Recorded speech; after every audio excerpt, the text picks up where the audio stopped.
मुसलमानों में तफरकाबाजी को हमेशा से ही फ़रोग़ दिया जाता रहा है। आज के इस वीडियो में हम आपको मुसलमानों में तफरकाबाजी के फ़रोग़ देने वाले एक खुफिया इदारे के चशमकुशा अहवाल के हवाले से बताएंगे। लेकिन अगर आपने अभी तक हमारे चैनल को सब्सक्राइब नहीं किया तो सब्सक्रिप्शन का बटन दबाकर सब्सक्राइब कर लीजिए। नवाब राहत सईद खान छतारी 1940 की दहाई में हिंदुस्तान के सूबे उत्तर प्रदेश के गवर्नर रहे। अंग्रेज़ हुकूमत ने ये उन्हें अहम ओहदा इसलिए अता किया कि वो मुस्लिम लीग और कांग्रेस की सियासत से लाताल्लुक़ होकर अंग्रेज़ों की वफादारी का दम भरते थे। नवाब छतारी अपनी याददाश्तें लिखते हुए इंकिशाफ करते हैं कि एक बार उन्हें सरकारी ड्यूटी पर लंदन बुलाया गया। उनके एक पक्के अंग्रेज़ दोस्त ने, जो हिंदुस्तान में कलेक्टर रह चुका था, नवाब साहब से कहा, आइए आपको एक ऐसी जगह की सैर कराऊं जहां मेरे ख्याल में आज तक कोई हिंदुस्तानी नहीं गया होगा। नवाब साहब खुश हो गए। अंग्रेज़ कलेक्टर ने फिर नवाब साहब से पासपोर्ट मांगा कि वो जगह देखने के लिए हुकूमत से तहरीरी इजाज़त लेनी ज़रूरी थी। 2 रोज़ बाद कलेक्टर इजाज़तनामा साथ ले और कहा, हम कल सुबह चलेंगे, लेकिन मेरी मोटर में सरकारी मोटर वहाँ ले जाने की इजाज़त नहीं। अगली सुबह नवाब साहब और वो अंग्रेज़ मंजिल की तरफ रवाना हुए। शहर से बाहर निकलकर बाएं तरफ जंगल शुरू हो गया। जंगल में एक पतली सी सड़क मौजूद थी। जूं चलते गए जंगल घना होता गया। सड़क के दोनों जानिब ना कोई ट्रैफिक थी, ना कोई पैदल मुसाफिर। नवाब साहब हैरान बैठे इधर उधर देख रहे थे। मोटर चलते चलते आधे घंटे से ज़्यादा वक्त गुजर गया। थोड़ी देर बाद एक बहुत बड़ा दरवाज़ा नजर आया। फिर दूर सामने एक निहायत वसी और अरीज़ इमारत दिखाई दी। उसके चारों तरफ कांटेदार झाड़ियाँ और दरख्तों की ऐसी दीवार थी जिसे अबूर करना मुमकिन न था। इमारत के चारों तरफ ज़बरदस्त फौजी पहरा था। इस इमारत के बाहर फौजियों ने पासपोर्ट और तहरीरी इजाज़तनामा गौर से देखा और हुक्म दिया कि अपनी मोटर वहीं छोड़ दें और आगे जो फौजी मोटर खड़ी है उसमें सवार हो जाएं। नवाब साहब और अंग्रेज़ कलेक्टर पहरेदारों की मोटर में बैठ गए। अब फिर इस पतली सड़क पर सफ़र शुरू हुआ। वही घना जंगल और दोनों तरफ जंगली दीवारों की, दरख्तों की दीवारें। नवाब साहब घबराने लगे तो अंग्रेज़ ने कहा, बस मंजिल आने वाली है। आखिर दूर एक और सुर्ख पत्थर की बड़ी इमारत नजर आई तो फौजी ड्राइवर ने मोटर रोक दी और कहा, यहाँ से आगे आप सिर्फ पैदल जा सकते हैं। रास्ते में कलेक्टर ने नवाब साहब से कहा, याद रखें आप यहाँ सिर्फ देखने आए हैं, बोलने या सवाल करने की बिल्कुल इजाज़त नहीं। इमारत के शुरू में वसी दालान था। उसके पीछे मुतअद्दिद कमरे थे। दालान में दाखिल हुए तो एक बारिश नौजवान अरबी कपड़े पहने, सर पर अरबी रुमाल लपेटे एक कमरे से निकला। दूसरे कमरे से ऐसे ही 2 नौजवान और निकले। पहले ने अरबी लहजे में अस्सलाम वालेकुम कहा, दूसरे ने वालेकुम अस्सलाम, क्या हाल है। नवाब साहब ये मंजर देखकर हैरान रह गए। कुछ पूछना चाहते थे लेकिन अंग्रेज़ ने फ़ौरन इशारे से मना कर दिया। चलते चलते एक कमरे के दरवाजे पर पहुंचे। देखा कि अंदर मस्जिद जैसा फर्श बिछा है। अरबी लिबास में मलबूस मुतअद्दिद तलबा फर्श पर बैठे हैं। उनके सामने उस्ताद बिल्कुल इसी तरह बैठे सबक पढ़ा रहे हैं जैसे इस्लामी मदरसों में पढ़ाते हैं। तलबा अरबी और कभी अंग्रेज़ी में उस्ताद से सवाल भी करते। नवाब साहब ने देखा कि किसी कमरे में कुरान मजीद पढ़ाया जा रहा है, कहीं किरात सिखाई जा रही है, कहीं तफसीर का दर्स हो रहा है, किसी जगह बुखारी शरीफ का दर्स दिया जा रहा है और कहीं मुस्लिम शरीफ का।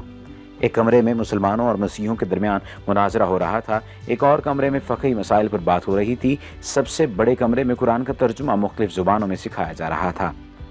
उन्होंने नोट किया कि हर जगह बारीक मसाइल पर जोर है, मसलन गुस्ल का तरीका, वज़ू, रोज़े, नमाज और सजदे साहब के मसाइल, विरासत और रज़ात के झगड़े, लिबास और दाढ़ी की वज़ाक़ता, गा कर आयात पढ़ना, गुस्ल खाने के आदाब, घर से बाहर जाना, लौंडी और गुलामों के मसाइल, हज के मनासिक, बकरा दुम्बा कैसा हो, छुरी कैसी हो, दुम्बा हलाल है या हराम, हज और कज़ा नमाज़ों की बहस, ईद का दिन कैसे तय किया जाए और हज का कैसे, मेज़ पर बैठकर खाना, पतलून पहनना जायज़ है या नाजायज़, औरत की पाकी और नापाकी के झगड़े, हुजूर की मेराज रूहानी थी या जिस्मानी, इमाम के पीछे सूरह फातिहा पढ़ी जाए या नहीं, तरावी 8 है या 20, नमाज के दौरान वज़ू किया जाए तो आदमी क्या करे, वज़ू टूट जाए तो आदमी क्या करे, सूद मुफरत जायज़ है या नाजायज़ वगैरह। एक उस्ताद ने सवाल किया, पहले अरबी फिर अंग्रेज़ी में, नहायत चुस्ता उर्दू में, जमात अब ये बताए कि नजर बद, तावीज़ गंड आसेब का साया बरहक है या नहीं। 35-40 की जमात बैक वक्त बैक आवाज़ पहले अंग्रेज़ी में बोली ट्रू ट्रू, फिर अरबी में यही जवाब और फिर उर्दू में। एक तालिब इल्म ने खड़े होकर कहा, अल उस्ताद, नीयत ज़रूरी है तो मुर्दा लोगों का हज बदल कैसे हो सकता है। यानी अगर हज के लिए नीयत ज़रूरी है या किसी भी काम के लिए नीयत ज़रूरी है तो मुर्दा लोगों का हज बदल कैसे हो सकता है। कुरान तो कहता है हर शख्स अपने अमाल का ज़िम्मेदार है।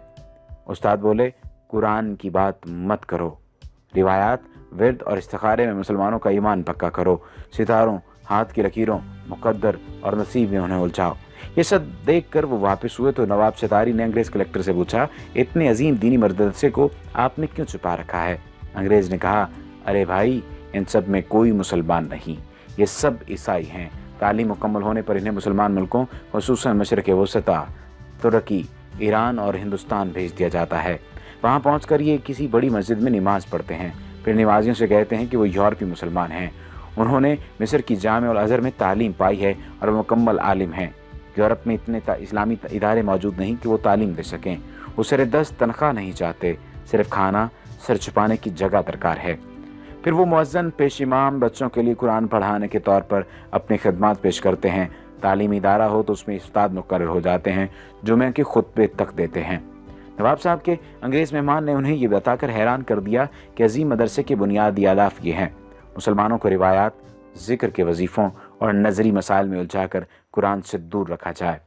हुज़ूर अकरम सल्लल्लाहु अलैहि वसल्लम का दर्जा जिस तरह भी हो सके घटाया जाए। कभी ये कहो कि आप सल्लल्लाहु अलैहि वसल्लम नौज़ बिल्लाह रिजल मशहूर यानी जादू ज़दा थे। उस अंग्रेज़ ने ये इंकशाफ भी किया कि 1920 में रंगीला रसूल नामी किताब राजपाल से इसी इदारे ने लिखवाई थी। इस तरह कई बरस पहले मिर्ज़ा गुलाम अहमद कादियानी को झूठा नबी बनाकर खड़ा करने वाला यही इदारा था। इनकी किताबों की बुनियाद लंदन की इस इमारत से तैयार होकर जाती थी। खबर है कि सुलेमान रुश्दी की किताब लिखवाने में भी इसी इदारे का हाथ है। खुदाया, ऐसा न हो कि मगरब रहन में ही मेरा समाज रख ले। है फितना परवर निज़ाम आलम तो अपने मुस्लिम की लाज रख ले। अब जंगल की हवेली के एक मकीन से मुलाकात कीजिए। ये वाक़या मेरे दोस्त हुसैन अमीर फरहाद के साथ कुवैत में पेश आया। वाक़या उन्हीं की ज़ुबानी सुनिए। ये 1979 का वाक़या है। इन दिनों में कुवैत की कंपनी में मंदूबे ताल्लुकात आमा यानी अफसर ताल्लुकात आमा मौजूद था, यानी पब्लिक रिलेशनिंग ऑफिसर। हमारी कंपनी के डायरेक्टर ने श्रीलंका से घर के कामकाज के लिए खादमा मंगाई। दूसरे दिन मुझसे कहा, इस खादमा को वापस भेज दो, वो हमारे किसी काम की नहीं, क्योंकि अरबी जानती है ना ही अंग्रेज़ी। मैं इसके दस्तावेज़ात लेकर मुतलका जगह पहुंचा तो पता चला कि फ़िलहाल श्रीलंकन सफारत मौजूद नहीं, अलबत्ता बरतानवी श्रीलंकन बाशिंदों के मामलात देखते हैं। ब्रिटिश कौंसिल में इस्तकबालिया क्लर्क ने मेरा कार्ड देखा तो मिस्टर विल्सन से मिलाया। वो बड़े इत्तेफाक से मिले और बिठाया। जब उसने अंदाज़ा लगाया कि मैं भारतीय पाकिस्तानी हूँ तो उर्दू में कहा, मैं क्या खिदमत कर सकता हूँ। मैंने श्रीलंकन खादमा के मुतालिक बताया तो उसने कहा, कोई मसला नहीं, इसे हम रख लेंगे, आपका जो खर्च आया वो हम अदा करेंगे। ये बताओ कहाँ के रहने वाले हो? मैंने कहा, पाकिस्तान। वो बोला, वो तो बहुत बड़ा मुल्क है। मैंने कहा, पेशावर का रहने वाला हूँ। पश्तो में पूछा, कौन सी जगह? मैंने बताया, नौशहरा। जब मैंने गांव का नाम बताया तो उसकी आंखों में अजीब चमक पैदा हो गई। फिर वो मुख्तलिफ लोगों का पूछने लगा। मैंने बताया कि कौन मर गया है और कौन जिंदा है।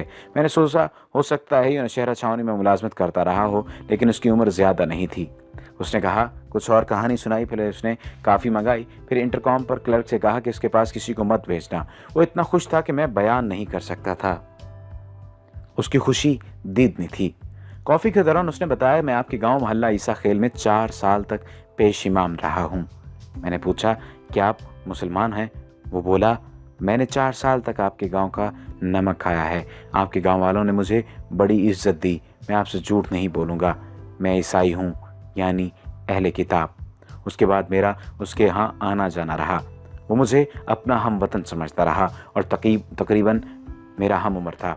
तज्जुब की बात यह है कि वो हमारे यहाँ पाकिस्तान बनने के बाद रहा था। एक दिन मैंने पूछा, आप पठानों का खाना कैसा खाते रहे? यानी आपको जायका अजीब नहीं लगता था? कैसे खाते थे आप? वो कहने लगा, आप लोगों का खाना इतना मज़ेदार होता है कि मैं यहाँ आज भी घर जाते हुए ईरानी तंदूर से रोटी लेकर मोटर में रोकी खाता हूँ। जब मैं कुवैत से पाकिस्तान आ रहा था तो मैंने इससे वही सवाल पूछा जिसे वो हमेशा टालता रहता था। मैंने दरियाफ्त किया, अब तो बता दो कि तुम ईसाई होकर पठानों के गांव में रूखी सूखी क्यों खाते थे और पेश इमाम की खिदमत अंजाम देते रहे, आखिर क्यों? वो काफ़ी देर तक सर झुकाए सोचता रहा। फिर सर उठाकर मेरी आंखों में झांका और कहा, हमें अपने मुल्क के मफादात की खातिर बाज़ औक़ात बहुत कुछ करना पड़ता है। हमारे यहाँ लंदन के मज़ाफ़ात में एक मरकज़ है जहाँ शक्ल शुबहात देकर अंग्रेज़ों को बैरूनी मज़ाहिब और ज़ुबानों की तालीम दी जाती है। वहाँ से फ़ारुग़ तहसील होकर फिर हमें मुख्तलिफ़ इलाकों में भेजा जाता है। गाँव आकर मैंने मोहल्ला ईसा खेल के बुज़ुर्गों को ये वाक़या सुनाया तो एक बूढ़े तालिब गुल ने कहा, मुझे शक पड़ा था मगर सब कह रहे थे कि ये चित्राली है। वहाँ अक्सर चित्राली मौलवी पेश इमाम हैं, वो भी गोरे हैं, बिल्कुल अंग्रेज़ों की तरह।